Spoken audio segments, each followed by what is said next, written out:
மெரிபா paneer soda. I trust மெரிபா. நான் உங்ககிட்ட என்ன கேட்டா நீங்க என்ன பண்ணி வச்சிருக்கீங்க? ஏன் என்னாச்சு? என்ன ஆச்சா? நான் சாப்பிட்றதுக்கு குலோப்ஜாம் வாங்கிட்டு வர சொன்னா நீங்க என்னன்னா ரசகுல்லா வாங்கிட்டு வந்திருக்கீங்க. தெரியாமலாம் வாங்கிட்டு வரல, தெரிஞ்சுதான் வாங்கிட்டு வந்திருக்கேன். சாப்பிடு. நான் குலோப்ஜாம் தானே வாங்கிட்டு வர சொன்னேன். எனக்கு ரசகுல்லா பிடிக்காதுங்க. ஏய், ரெண்டுமே ஸ்வீட் தாண்டி. குலோப் ஜாமுனோட ரசகுல்லா நல்லா இருக்கும், அது சாப்பிடு. ஏங்க, நான் ஆசையா குலோப்ஜாம் வாங்கிட்டு வர சொன்னேன். நீங்க என்னன்னா உங்க இஷ்டத்துக்கு வாங்கிட்டு வந்திருக்கீங்க. ஏய், வாங்கிட்டு வரதே பெரிய விஷயம், சும்மா அது நொட்டை இது சொட்டேன்னு சொல்லிட்டு இருக்க. முடிஞ்சா சாப்பிடு, இல்லை குப்பையில் தூக்கி போடு.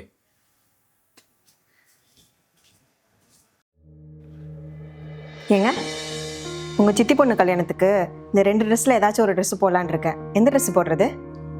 ரெட் வேணாம், க்ரீன் போட்டுக்க. ஆனா எனக்கு ரெட்டு தான் பிடிச்சிருக்கு. அப்போ முடிவு பண்ணி தானே வந்து கேட்குற. உனக்கு ரெட்டே பிடிச்சிருந்தா அதே போட்டுக்க வேண்டியது தானே. போ, என்ன தேய்ச்சி போட்டு தொலை.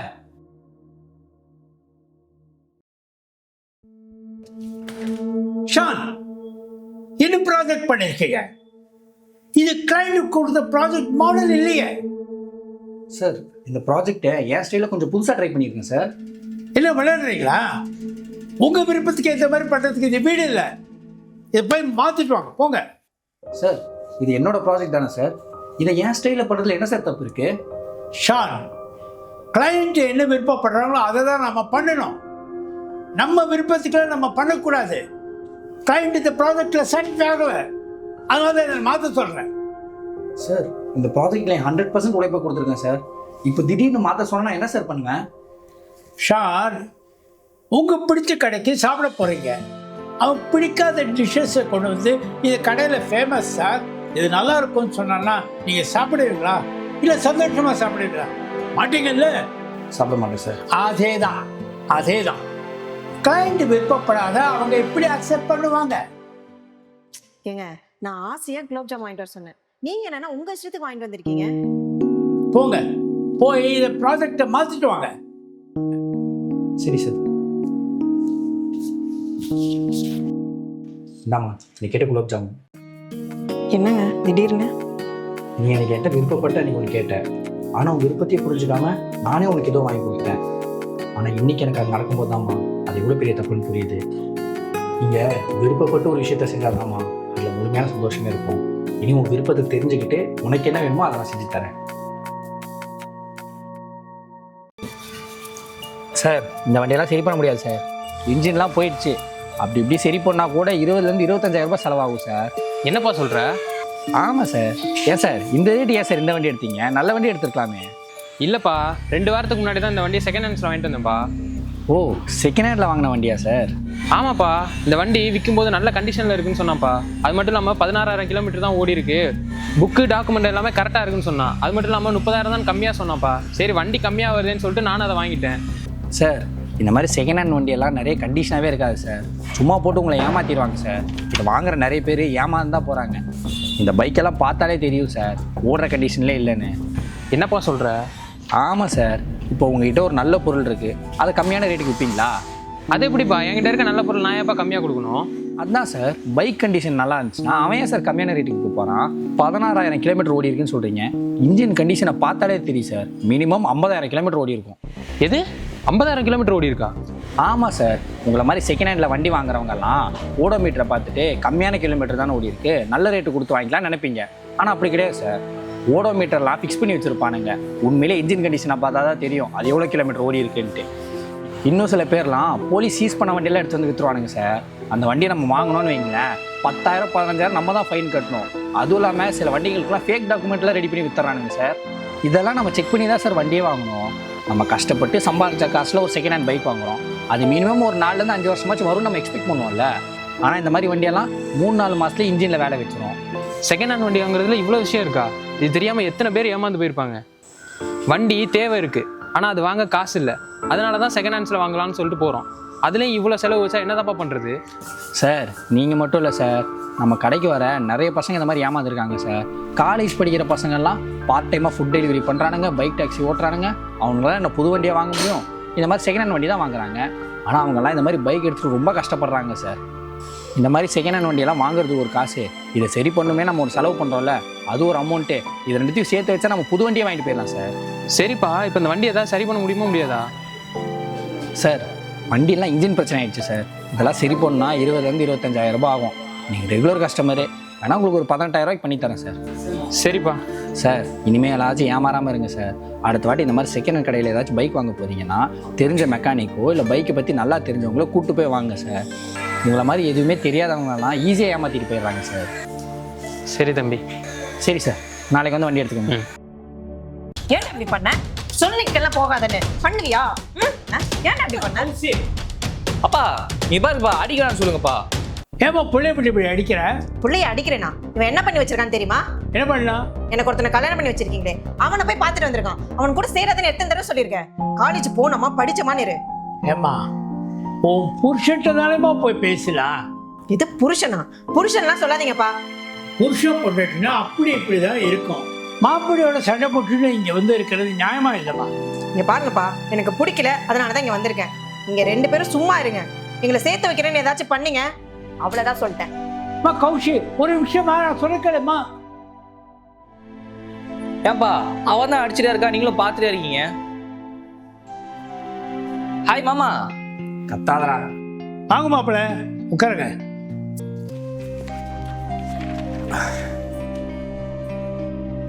மாப்பிள்ள நீங்களாவது சொல்லுங்க மாப்பிள்ள, உங்களுக்குள்ள என்ன பிரச்சனை? ஏன் அடிக்கடி சண்டை போட்டு இங்க வந்துடுறான்? மாமா ஆஃபீஸில் நிறைய வேலை மாமா, அதனால என்னால் கௌசியை பார்த்துக்க முடியல. அவ்வளோ 2 நாளாக வெளில எங்கேயாச்சும் போகலான்னு கேட்டுகிட்டே இருக்கா. நானும் முடியாதுன்னு சொல்லிட்டுருக்கேன். ஒரு நாள் பெரிய சண்டை ஆயிடுச்சு, நானும் போட்டு திட்டேன். அதனால தான் மாமா கோச்சிக்கிட்டு வந்துட்டான். மாப்பிள்ள ஒன்று புரிஞ்சுங்க, நம்ம வாழ போகிறது கொஞ்ச நாள் தான். ஒருத்தருக்கு ஒருத்தர் இப்படி சண்டை போட்டு புரிஞ்சுக்காமல் இருந்தீங்கன்னா உங்களுக்கும் தலைவலி எனக்கும் தலைவலி தான். மாமா என்ன மாமா பண்ணுறது? ஒர்க் லைஃப்பையும் பர்சனல் லைஃப்பையும் பேலன்ஸ் பண்ண கற்றுங்க. அப்படி இல்லைன்னா இந்த மாதிரி அடிக்கடி சண்டை வரும். என் அனுபவத்தில் நான் சொல்கிறேன். கற்றுக்கிறேன் மாமா. நீங்கள் போய் உங்கள் பொண்ணை கொஞ்சம் கன்வின்ஸ் பண்ணுங்களேன். டேய் சும்மா தானே உட்காந்துருக்க, போய் கொஞ்சம் கன்வின்ஸ் பண்ணுறா. நான் ஏற்கனவே அடிமலை அடி வாங்கிட்டு இருக்கேன், என்னால போக முடியாது. அவன் மேலே தான் இருக்கா, நீங்களே போய் கட்டுங்க.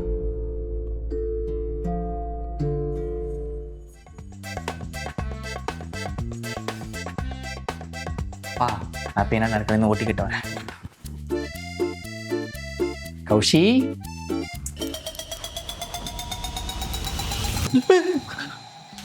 இவங்கள சேர்த்து வைக்கலாம் வந்தா நம்மளை அடிச்சே கொண்டுருவாங்க போல. உன்னை யாரா உள்ள விட்டது? அப்பா டேய் எருமை பிரசாந்த். கௌசி நான் சொல்கிறத கேளு, என்னை மன்னிச்சிரு. நான் சத்தியமாக நீ இப்படி பண்ண மாட்டேன். இனிமேல் உங்களோட டைம் ஸ்பெண்ட் பண்ணுறேன். இங்கே பாரு கௌசி, நம்ம வாழ போகிறதே கொஞ்ச நாள் தான். இப்படி சண்டை போட்டுகிட்டே இருந்தால் எப்படி? இனி என் பர்சனல் லைஃபையும் ஒர்க் லைஃபையும் நான் பேலன்ஸ் பண்ணிக்கிறேன். ப்ளீஸ் கௌசி என்னை மன்னிச்சிரு. நீ இப்படிதான் எல்லா டைம் சொல்ற, ஆனா நீ என்ன பண்ணுவியோ அதை தான் பண்ணிட்டு இருக்க. நீ பாரு கௌசி, இனி இப்படி பண்ண மாட்டேன். இன்னும் நம்ம கொஞ்ச நாள் குழந்தை பெற்றுக்க போகிறோம்.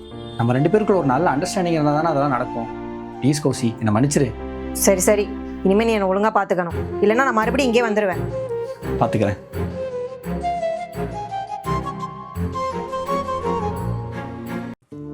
சார் உங்கள் ஆர்டர்.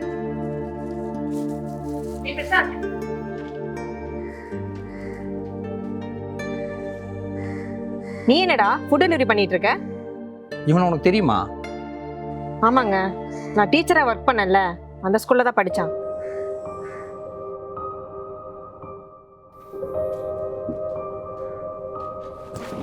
இல்லை என்னடா இப்படி வந்து முன்னாடி நிக்கிற? போட்டனா என்ன நினச்சிட்டு இருக்க? நான் என்ன பண்ணா உனக்கு என்ன? நான் சரக்கு அடிச்சா உனக்கு என்ன? தம் அடிச்சா உனக்கு என்ன? பொண்ணுங்களை கிண்டல் பண்ணா உனக்கு என்ன? பசங்களோட சண்டை போட்டா உனக்கு என்ன? இதை போய் எங்கள் அப்பாண்டி ஹெட்மாஸ்டர் கம்ப்ளைண்ட் பண்ணி வச்சிருக்க. அப்புறம் கம்ப்ளைண்ட் பண்ணாம என்ன பண்ணுவாங்க? நீ ஸ்கூலுக்கு படிக்க வரியா இல்ல பொறுக்கித்தனம் பண்ண வரியா? ஸ்கூல்ல படிக்கிற பொண்ணுங்களை கிண்டல் பண்றேன்னு என்கிட்ட வந்து சொன்னாங்க, அதான் ஹெட்மாஸ்டர் போய் கம்ப்ளைண்ட் பண்ணேன். போட்டனா இங்கே பாரு, நீ பண்ண வேலையினால எங்கள் அப்பா டெய்லி என்னை வீட்டில் போட்டு அடிச்சுன்னு இருக்கிறான். கிளாஸ்க்கு வந்தியா, கிளாஸ் எடுத்தியா, போனியான்னு இருக்கணும். உனக்கு எதுக்கு இந்த தேவையில்லாத வேலைலாம்?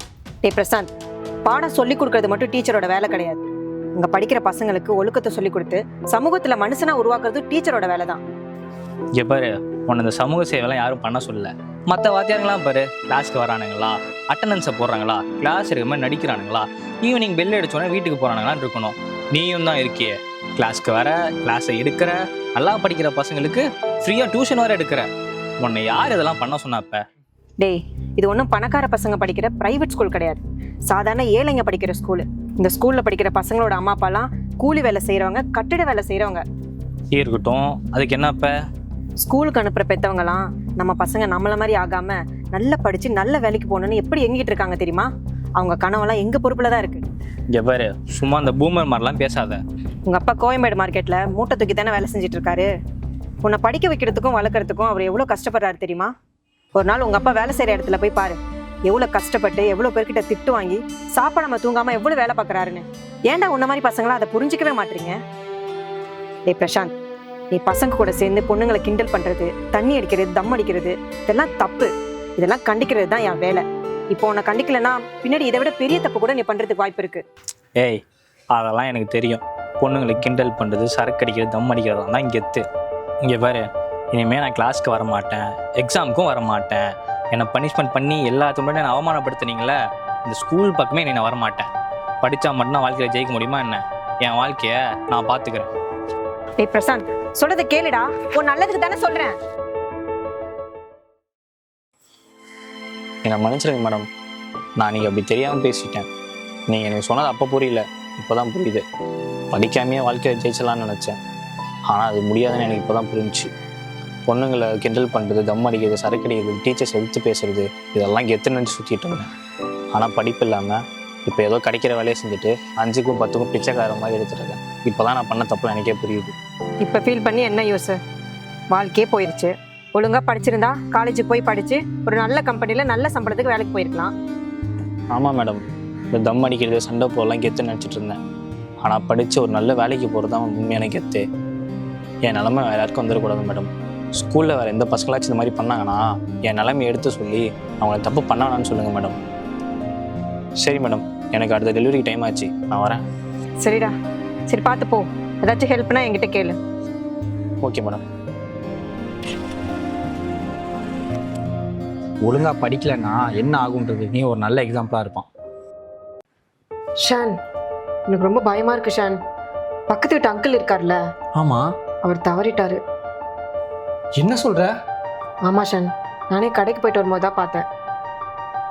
நேற்று கூட மனுஷன் நல்லா தானே இருந்தார். இல்லை ஷான், அவரே அவர் உயிரை எடுத்துக்கிட்டாராம். அவர் ஏன் இப்படி பண்ணணும்? அவரு கூட கடன் தொகைலாம் நிறைய இருந்துச்சுல்ல? ஆமா ஷான், பேங்க்ல இருந்து கூட அவர் வீட்டுக்கு அடிக்கடி பார்க்க வருவாங்க. எல்லாம் ஓகே இருக்கு சார், நீ ஒரு டைம் மட்டும் போட்டுருங்க. தம்பி, இந்த அமௌண்ட்டை கிளைம் பண்ண முடியுமா? பண்ணிக்கலாம் சார், அதெல்லாம் ஒரு பிரச்சனை இல்லை. தம்பி, ஏற்கனவே இந்த அமௌண்ட்டை கிளைம் பண்ண முடியுமா? இல்லை சார், எப்பவுமே அமௌண்ட் கிளைம் பண்ணிக்கலாம்.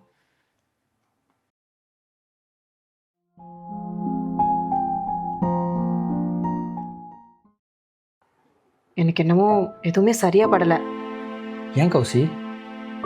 அவர் ஏன் திடீர்னு இந்த முடிவு எடுக்கணும்? அதான் கௌசி, எனக்கும் ஒன்றும் புரியல. நினைச்சாலே தலை சுத்துது.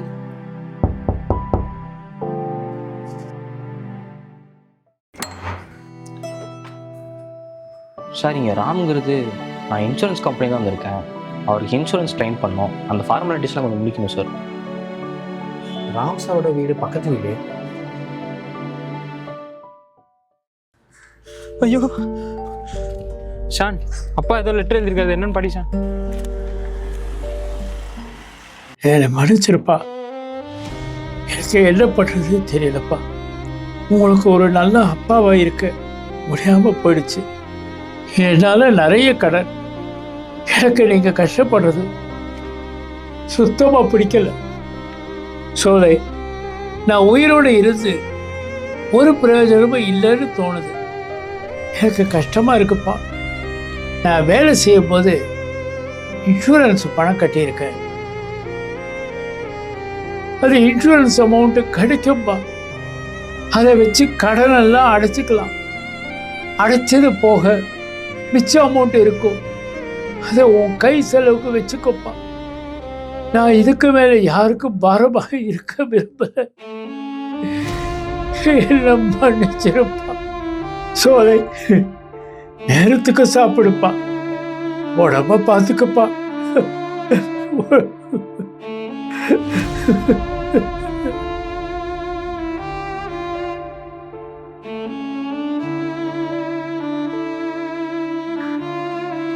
உயிரை எடுக்கிறதுக்கான உரிமை யாருக்கிட்டுமே இல்லை. ஏன் அது நமக்கு கூட இல்லை. எந்த பிரச்சனையானாலும் இந்த மாதிரி தயவு செஞ்சு முடிவு எடுத்துடாதீங்க. எல்லா பிரச்சனைக்கும் ஒரு சொல்யூஷன் இருக்குது. அவசரப்பட்டு இந்த மாதிரி பண்ணிடாதீங்க. மொத்த பில்லு இதில் இருக்க மேடம். மொத்தம் 30,000 ரூபா மேடம். என்ன சார், இந்த தடவை 10,000 ரூபாய் அதிகமாக இருக்கு. ஆமாம் மேடம். சரி, நீங்கள் போங்க. மேடம் சொல்லுங்கள் சார். மொத்தம் 20,000 ரூபா பில்லு மேடம். அப்புறம் ஏன் 30,000 ரூபாய் பில் போட்டு கொடுத்துருக்கீங்க? அது மேடம், ராம், நீங்கள் நம்ம ஆஃபீஸுக்கு புதுசு தானே. நம்ம ஆஃபீஸ்லாம் எப்போவுமே ரெகுலராக ஒரு கடையில் போய் பொருள் எடுப்போம். அந்த கடையில் எவ்வளோ பில்லு வந்தாலும் எக்ஸ்ட்ரா 10,000 பில் போட்டுருங்க. வர்ற காசில் எனக்கு 70, உங்களுக்கு 30. என்ன சொல்கிறீங்க சார்? என்ன சார் சொல்கிறீங்க? ராம், ஷாக் ஆகாதீங்க. இதெல்லாம் இங்கே சகஜம். இவங்களுக்குலாம் நேர்மையாக வேலை பார்த்து நம்ம என்ன பண்ண போகிறோம்? இப்படி வர காசில் நம்ம கொஞ்சம் வருமானத்தை பார்த்துக்க வேண்டியது தானே. சார் அதெல்லாம் தப்பு சார். என் மனசாட்சி எனக்கு ஒத்துக்காது. இங்கே பாருங்கள், நீங்கள் நேர்மையாக இருக்கீங்கன்றதுக்காகலாம் என்னால் பணம் பார்க்காம இருக்க முடியாது. ஒழுங்கு மரியாதை நான் சொல்கிறத செய்யுங்க. சார், நீங்கள் தப்பு பண்ணுறது இல்லாமல் என்னை தப்பு பண்ண சொல்கிறீங்க. இதெல்லாம் நியாயமா சார்? யோ, நான் சொல்கிறத பண்ணியா? நான் சொல்கிறத மட்டும் நீ பண்ணலன்னு வையேன், அந்த பணத்தை நான் எடுத்துகிட்டு மேடம்கிட்ட நீ தான் அந்த காசை எடுத்தேன்னு சொல்லி உன்னை வேலையை விட்டு தூக்கிங்க. வயசான காலத்தில் வேலையெல்லாம் என்ன பண்ணுவேன்? என்ன யோசிக்கிற? சரி சார், நீங்கள் சொல்கிற மாதிரி நான் பண்ணுறேன்.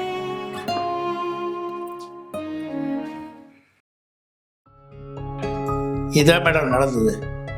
நான் உங்ககிட்ட சொன்னால் என் வேலை போயிடுன்னு சொல்கிறாரு. சொல்லாமல் இருந்தா என் மனசாட்சி என்னை சும்மா விடாது. சார், அங்கே நடந்தது எல்லாமே எனக்கு தெரியும். என்ன மேடம் சொல்கிறீங்க? இது நான் உங்களுக்கு வச்ச சின்ன டெஸ்ட் தான் சார்.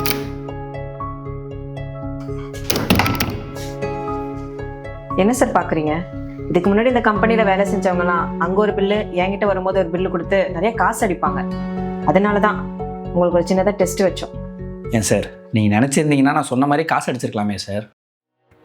நான் ஒரு ரிட்டையர்டு மிலிட்ரி ஆஃபீஸர். எனக்கு பார்டரில் முதல்ல கற்றுக் கொடுத்ததே டிசிப்ளின். எங்கே வேலை செஞ்சாலும் உண்மையாகவும் நேர்மையாகவும் இருக்கணும். நான் ரிட்டையர் ஆனதுக்கப்புறம் வீட்டில் சும்மா இருக்கக்கூடாதுன்னு என் கடைசி காலம் வரைக்கும் என் சொந்த காலம் நிற்கணும் தான் நான் இந்த வேலைக்கே வந்தேன். மேடம், நான் உங்களுக்கோ இந்த வேலைக்கோ உண்மையாக இருப்பேனோ இல்லையோ, என் மனசாட்சிக்கு நான் உண்மையாக இருப்பேன். நான் எதுக்கு பயப்படுறேனோ இல்லையோ, என் மனசாட்சிக்கு நான் பயப்படுவேன். உண்மையாக வேலை செய்வேன். எங்கள் அப்பா எனக்கு சொல்லிக் கொடுத்தாரு. நான் இப்போவும் அதை ஃபாலோ பண்ணிட்டு இருக்கேன் மேடம். சார், உங்களை மாதிரி ஒரு ஆள் நம்ம கம்பெனி கிடைச்சதுக்கு நாங்கள் தான் பெருமைப்படணும். இனிமேல் நம்ம கம்பெனியோட அக்கௌண்ட்ஸ் எல்லாமே நீங்களே பாருங்கள். சரி மேடம். வாங்க சார், அட்மிஷன் போட வந்திருக்கீங்களா? குழந்தை வரல? குழந்தைலாம் இன்னும் பிறக்கல மேடம். சார், ப்ரெக்னெண்ட்டாக இருக்கும் போதே எங்கள் ஸ்கூலில் அட்மிஷன்லாம் போடுறதில்ல. நீங்கள் போயிட்டு குழந்தை பிறந்ததுக்கப்புறம் கூட்டிகிட்டு வாங்க. ப்ரெக்னெண்ட்டா? சே, எனக்குன்னா கல்யாணமே ஆகலை மேடம். அது மட்டும் இல்லாமல் உங்கள் ஸ்கூலுக்கு நிறைய அட்மிஷன் வர்றதுக்கு ஒரு ஐடியா கொடுத்துட்டு போகலான்னு வந்தேன். Sir please don't waste my time. Madam, நான் சொல்கிறத ஒரு 2 நிமிஷம் கேளுங்க மேடம். அப்புறம் நீங்கள் டிசைட் பண்ணுங்கள். சரி, சொல்லுங்கள். மேடம், நீங்கள் எனக்கு கல்யாணத்துக்கு மட்டும் ஒரு பொண்ணு பார்த்து கொடுத்தீங்கன்னா எங்களுக்கு பிறக்கிற 2 குழந்தைங்களையும் உங்கள் ஸ்கூலில் LKGலேருந்து 12th வரைக்கும் படிக்க வைக்கிறேன் மேடம். யார் சார் நீங்கள்? தேவையில்லாமல் பேசிகிட்டு இருக்கீங்க. ஃபஸ்ட்டு கிளம்புங்க. பேசுகிறதெல்லாம் ரொம்ப தப்பாக இருக்குது. நான் என்ன மேடம் தப்பாக சொன்னேன்?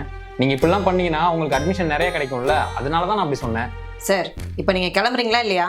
மேடம், நீங்கள் மட்டும் புக்கு, ஷூ, யூனிஃபார்மு, பேக்லாம் நீங்கள் சொல்கிற கடையில் வாங்கணும்னு சொல்கிறீங்க. அப்போ நீங்கள் சொல்கிற பொண்ணே கல்யாணம் பண்ணிக்கிட்டா இன்னும் ஈஸியாக இருக்கும்ல. மேடம், நீங்கள் இந்த ஐடியாவை உங்கள் மேனேஜ்மெண்ட்டை கொண்டு போங்க. நீங்கள் சொல்கிற பொண்ணை தான் கல்யாணம் பண்ண மட்டும் சொல்லுங்கள். அவங்களுக்கு பிறக்கிற குழந்தைக்கு 100% ஆஃப் அட்மிஷன் ஃபீஸ் கிடையாதுன்னு சொல்லுங்கள். அப்புறம் பாருங்கள் உங்களுக்கு அட்மிஷன் எந்த அளவுக்கு ஃபுல் ஆகுதுன்ட்டு. மேடம், நீங்கள் வாங்குற அட்மிஷன் ஃபீஸை விட 3 மடங்கு அதிகமாக புரோக்கர் கமிஷன் வாங்கலாம். சார், வாட்ச்மேனை கூப்பிட்டு கழுத்து பிடிச்சி வெளியே தள்ளுறதுக்குள்ள நீங்களே ரூமை விட்டு வெளியே போயிருங்க. நான் போகிறதுக்கு முன்னாடி உங்கள்கிட்ட ஒரே ஒரு கொஸ்டின் கேட்குறேன். அதுக்கு மட்டும் எனக்கு ஆன்சர் பண்ணுங்கள் மேடம். இந்த ஸ்கூலை ஓப்பன் பண்ணது பசங்களுக்கு படிப்பு சொல்லி தரவா இல்லை காசு சம்பாதிக்கவா? சார், எங்களை பார்த்தா எப்படி தெரியுது? எஜுகேஷனை ஒரு சர்வீஸாக பண்ணிட்டு இருக்கோம். இன்னமும் காசு சம்பாதிக்கணும்னு சொல்லிட்டு இருக்கீங்க. பிரைவேட் ஸ்கூல்லாம் என்னைக்கு மேடம் எஜுகேஷனை சர்வீஸாக பண்ணியிருக்கீங்க? காசு சம்பாதிக்கிற கம்பெனியாக தானே நடத்துறீங்க. அது எப்படி மேடம்? நீங்கள் சொல்கிற கடையில் தான் போய் நாங்கள் ஸ்கூல் யூனிஃபார்ம் வாங்கணும், பேக் வாங்கணும், ஷூ வாங்கணும். ஏன் வேறு கடையிலாம் வாங்கக்கூடாதா? ஃபஸ்ட்டு உங்கள் குழந்தை இந்த ஸ்கூலில் சேருங்க சார். அதுக்கப்புறம் நீங்கள் கேட்குற கொஸ்டினுக்குலாம் நான் ஆன்சர் சொல்கிறேன். ஏன் உங்கள் ஸ்கூலில் சேர்த்தா மட்டும்தான் நீங்கள் பதில் சொல்லுவீங்களா? ஆமாம் சார். அப்படின்னா என் பொண்ணு இங்கே தான் 2nd ஸ்டாண்டர்ட் படிக்கிறா. அவளோட கிளாஸ் டீச்சரு அவங்க சொல்கிற கடையில் தான் ஷூ பேக் எல்லாம் வாங்கணும்னு சொல்லி அவளை ரொம்ப ஃபோர்ஸ் பண்ணுறாங்க. அவங்க சொல்கிற கடையெல்லாம் ரொம்ப பெரிய கடையாக இருக்குது மேடம். என்னால் அவ்வளோ காசுலாம் கொடுத்தா இங்கே வாங்கி கொடுக்க முடியாது. அதே ஷூவை என்னால் ஒரு நார்மல் கடையில் வாங்கி கொடுக்க முடியும் மேடம். ஆனால் அவங்க டீச்சர் ப்ரெஷர் பண்ணுறாங்கன்னு சொல்லிட்டு அவள் என்கிட்ட வந்து அழுகுறா மேடம். எங்கள் சேவிங்ஸ்லாம் இதிலே கரைஞ்சு போயிடுது மேடம். உங்களை ரெக்யூஸ் பண்ணி கேட்குறேன் மேடம், ஸ்கூலை பணம் சம்பாதிக்கிற இடமா பார்க்காதீங்க. என் பொண்ணை இங்கே படிக்க அனுப்பியிருக்கேன் மேடம். என்னால் என் வசதிக்கு எங்கே வாங்கி கொடுக்க முடியுமோ அங்கே தான் வாங்கி கொடுக்க முடியும். இன்னொரு வாட்டி நீங்கள் சொல்கிற கடையில் தான் வாங்கணும்னு சொல்லி ப்ரெஷர் பண்ணிங்கன்னா நான் லீகல் ஆக்ஷன் எடுக்க வேண்டியது இருக்கு மேடம். ப்ரைவேட் ஸ்கூல்ஸ்க்கு நிறைய செலவு இருக்குன்னு எங்களுக்கு புரியுது மேடம். பேரண்ட்ஸ் நாங்களும் இங்கே அதிக ஃபீஸ்ன்னு தெரிஞ்சு தான் கொண்டு வந்து பிள்ளைங்களை சேர்க்குறோம். ஃபீஸை தாண்டி எக்ஸ்ட்ராவாக அதிகமாக காசு வாங்குறீங்க பாருங்க, அதுதான் மேடம் எங்களுக்கு ரொம்ப கஷ்டமாக இருக்குது. Sorry sir. Madam, private schools எல்லாமே எஜுகேஷனை காசு சம்பாதிக்கிற ஒரு மல்டி லெவல் பிஸ்னஸாக பார்க்குறீங்களே தவிர யாருமே அது ஒரு சர்வீஸாக பார்க்க மாட்டீங்க மேடம். தயவு செஞ்சு இனிமேல் எல்லாரும் சர்வீஸாக பாருங்க மேடம். உனக்கு புத்தின்றது கொஞ்சமாவது இருக்காடா? அக்கா எதுக்கு அடிச்ச? உனக்குலாம் அறிவே இல்லையாடா? காலேஜ் போற பொண்ணுங்கிட்ட இப்படி தேவையில்லாம வம்பிழுத்துட்டு வந்து நிக்கிற. அக்கா நான் எப்போ அதெல்லாம் பண்ணேன்? ஏய், சும்மா அப்பாவி மாதிரி நடிக்காத. நீ அந்த உருப்படாத பிரசாந்த் கூட சேர்ந்ததுல இருந்தா இந்த மாதிரி மாறிட்ட. அக்கா என்னக்கா சொல்ற? நீ ஒன்னும் சொல்ல வேண்டாம், அப்பா வரட்டும், அவர்கிட்ட சொல்றேன். என்னம்மா என்னாச்சு? என்ன பிரச்சனை? உங்க புள்ள கிட்ட கேளுங்கப்பா என்ன பண்ணான்னு. என்னப்பா ஆச்சு? அவன் எப்படி சொல்லுவான், நான் சொல்றேன்ப்பா. இவன் இன்னைக்கு என்ன பண்ணான் தெரியுமா? காலேஜ் போற பொண்ணுங்க கிட்ட தேவையில்லாம ஈவ் டீசிங் பண்ணிட்டு இருக்கான் காலேஜ் வாசல்ல நின்னுட்டு. என்னப்பா சொல்ற? ஆமாப்பா, அத நானே என் கண்ணால பார்த்தேன். அதெல்லாம் தப்புப்பா. தயவு செஞ்சு இது மாதிரிலாம் பண்ணாதப்பா. உனக்கு படிப்பு தான் முக்கியம். பொண்ணுங்களை கலாய்க்கிறதெல்லாம் தப்பு. ஐயோ அமைதியா இருங்கப்பா. ஏன் நான் சொல்றது யாருமே கேட்க மாட்டீங்க? அங்க என்ன நடந்துச்சுன்னு தெரியுமா? அச்சே அங்கே பாரு. டேய் மச்சான், இதெல்லாம் பண்ணாதடா, பண்றது தப்புடா. மச்சான் நீ ஃப்ரீயாக விடு. அதான் மச்சான் கெத்து. ஓய் நீ வாடி. டேய் சும்மாடா. யார் நீ முதல்ல டீ போட்டு கூப்பிடுற? செருப்பு பிஞ்சிரும் பார்த்துக்கோ. ஏன் சாரிங்க, அவன் தெரியாம பண்ணிட்டான். அவனுக்கு பதிலாக நான் சாரி கேட்டுக்கிறேன். ப்ளீஸ்ங்க, எந்த பிரச்சனையும் பண்ணாம போங்க. என்ன மச்சான் இதெல்லாம் சாரி என்னங்கிற? இப்படிதான் மச்சான் கலாய்க்கணுமே. ஏன்னா நானும் பார்த்துட்டு இருக்கேன், ஓவரா பேசிட்டு இருக்கேன். சரி நான் உனக்கு சொல்றேன், நல்லா கேட்டுக்க. பொண்ணுங்களை வம்பு இழுக்கிறது, அவங்க ஓயின்னு சொல்லி கைப்பிடிச்சி இழுக்கிறது, இதெல்லாம் கெத்து இல்லை, இதெல்லாம் அசிங்கம். புரியுதா? மூடிட்டு வண்டியில உட்காரான்.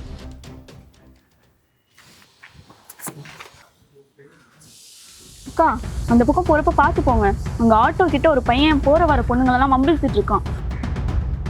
இதுக்கிட்ட அப்படிலாம் பேசி இப்போ பார்த்தாலும் பொண்ணுங்களை கிண்டல் பண்றதே வேலையா வச்சிருக்கான். சரிம்மா, நீ பார்த்து பத்திரமா போ. இதுதான்ப்பா நடந்துச்சு. என்ன நடந்துச்சுன்னு முழுசா தெரியாம ஏன்ப்பா இப்படி பேசுறீங்க? என்னை மன்னிச்சிருப்பா. நீ தப்பு பண்ணியிருக்க மாட்டேன்னு எனக்கு தோணாம போச்சுப்பா. விடுங்கப்பா, 4 பேர் பண்ற தப்புனால நம்ம பேர் தான் கெட்டு போகுது. ஷான், என்ன மன்னிச்சிடுற, நான் தெரியாம சொல்லிட்டேன். டேய் தம்பி, இத்தனை நாள் நான் அப்பா பார்த்துக்கிட்டதே பெரிய விஷயம். இதுக்கு மேல நீ தான் அவரை பார்த்துக்கணும். இப்போ இதை சொல்றதுக்கு தான் நான் உடனே வர சொன்னியா? ஆமாடா, பின்ன இன்னும் எத்தனை நாள் தான் நான் அவரை பார்த்துக்கிறது? அக்கா என்னாலாம் அப்பாவை பார்த்துக்க முடியாதுக்கா. என் பொண்டாட்டிக்கெல்லாம் எங்கள் அப்பாவை சுத்தமாக பிடிக்க மாட்டேங்குது. என்னால் பார்த்துக்க முடியாது. ஓ, அப்ப அதுக்கு அவர் அப்படியே என்கிட்டே தள்ளி விட்டுலான்னு பாக்குறியா? அவர் உனக்கும் அப்பா தானே? ஏன்னா நான் தெரியாம தான் கேட்குறேன். அப்பா அப்படி எனக்கு என்ன பண்ணிட்டாரு? சொத்து சேர்த்து வச்சிருக்காரா? காசு, நகை, லேண்டு ஏதாச்சும் எனக்கு கொடுத்துருக்காரா? ஒன்றுமே பண்ணதில்லை. டேய், அவர் எனக்கும் ஒன்றும் பண்ணதில்லடா. என் கல்யாணத்துக்கே ஒரு நகை கூட போடல தெரியுமா? எல்லாமே என் புருஷன் வாங்கி கொடுத்தது. அவர் ஒரு பொண்ணா எனக்கும் தாண்டா ஒன்றும் பண்ணல. அக்கா நான் ஒன்று சொல்கிறேன், அப்பாவை ஏதாச்சும் அனாதை ஆசிரமத்தில் சேர்த்துடலாம். டேய் என்னடா பேசுற? டேய் அப்பா.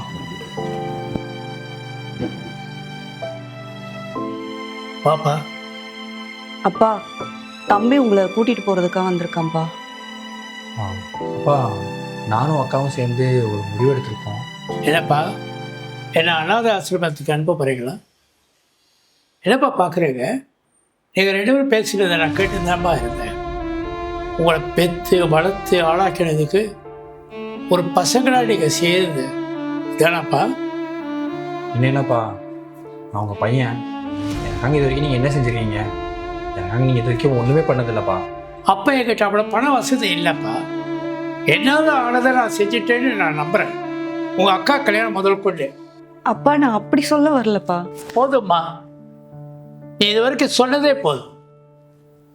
இனிமேல் உங்கள் 2 பேருக்கும் நான் எந்த விதத்துலையும் பாரமாக இருக்க மாட்டேன்.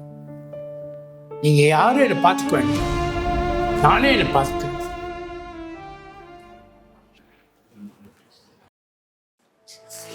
என்ன ஏதோ அவசரமாக வர சொல்லியிருந்தேன்? டேய் அர்ஜுன், அப்பா பேர்ல ஏதோ நோட்டீஸ் வந்திருக்குடா. கூட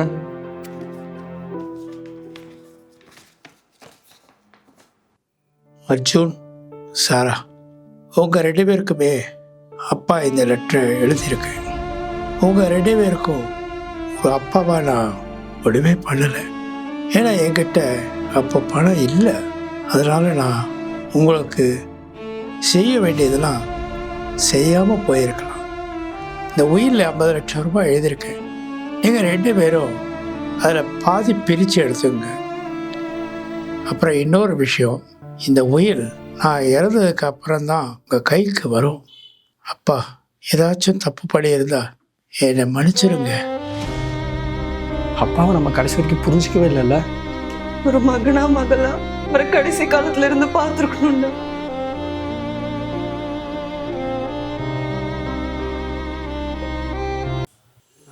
யாரு? மேடம், நான் போன மாதம் ஏசி கம்ப்ரஸர் மாற்றிட்டு போயிருந்தேன். சில்லற இல்லைன்னு பேலன்ஸ் 750 ரூபா தரல. இன்னைக்கு வர சொல்லியிருந்தீங்க, அதான். சிச்சோ, என்கிட்ட இப்ப காசு இல்லையே. நீங்க அடுத்த வாரம் வரீங்களா? நான் பேங்க்ல இருந்து எடுத்து வைக்கிறேன். மேடம், 2 வாரமாக வந்துட்டு இருக்கேன், இதே தான் சொல்கிறீங்க. அதுவும் இல்லாமல் வீட்டில் கொஞ்சம் ஹாஸ்பிட்டல்ஸில் வேறு இருக்குது மேடம், அதான் கேட்குறேன். ஏன்பா, நான் என்ன வச்சுக்கிட்டா இல்லைன்ற, இருந்தா கொடுக்க போறேன். சரி மேடம். அக்கா, என்னக்கா பண்ணிட்டு இருக்க? நானும் பார்த்துட்டே இருக்கேன். அந்த பையனும் ஒரு 2 வாரமாக வந்து காசு கேட்டுட்டு இருக்கான். உன்கிட்ட ஒரு 750 ரூபா இல்லையாக்கா? காசு இல்லாமலாம் இல்லடா. நான் எதுக்கு அவனுக்கு 750 கொடுக்கணும்? ஆக்சுவலி நான் 1000 ரூபாய் கொடுக்கணும். 250 நான் கொடுத்துட்டேன். பேலன்ஸ் 750 கேட்டுதான் வந்துட்டு இருக்கான். நான் கொடுக்க முடியாது. இந்த மாதிரி ஏமாத்துறவங்க ஊர்ல பல பேர் இருக்காங்க. இவங்க கிட்டலாம் பார்த்து தாண்டா நடந்துக்கணும். அக்கா, இதெல்லாம் ரொம்ப தப்புக்கா. அந்த பையனை 1000 ரூபான்னு சொல்லி தானே கூப்பிட்டீங்க. கொடுக்க விருப்பம்லாம் எதுக்கு அவனை வேலைக்கு கூப்பிடுறீங்க? எவனை கேட்டாலும் அவ்வளவுதாண்டா கேட்கறானுங்க. அதுக்கும் கம்மியா சான்ஸே இல்லை. இவங்களுக்குலாம் இப்படி விலையை ஏத்தி வாங்குறது ஒரு பொழப்பா போச்சு. அக்கா, இப்படிலாம் இருக்கிறது நியாயமே இல்லைக்கா. எது நியாயம் எது நியாயம் இல்லைன்னு எனக்கு தெரியும்டா. சும்மா எப்ப பார்த்தாலும் ஹாஸ்பிட்டலுக்கு காசு, அதுக்கு காசுன்னு ஏதாவது ஒரு ரீசன் சொல்லிட்டு வந்து காசை வாங்க வேண்டியது.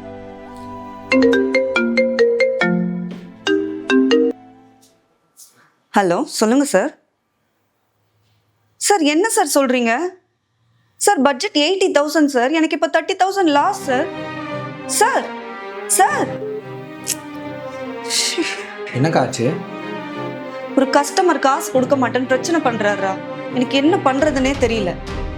பட்ஜெட் 50,000 தான், 30,000 யாரை கேட்டு நீங்க போட்டீங்க, என்னெல்லாம் கொடுக்க முடியாதுன்னு சொல்றாரு. இந்த காசை நான் எப்படி திரும்ப எடுப்பேன்?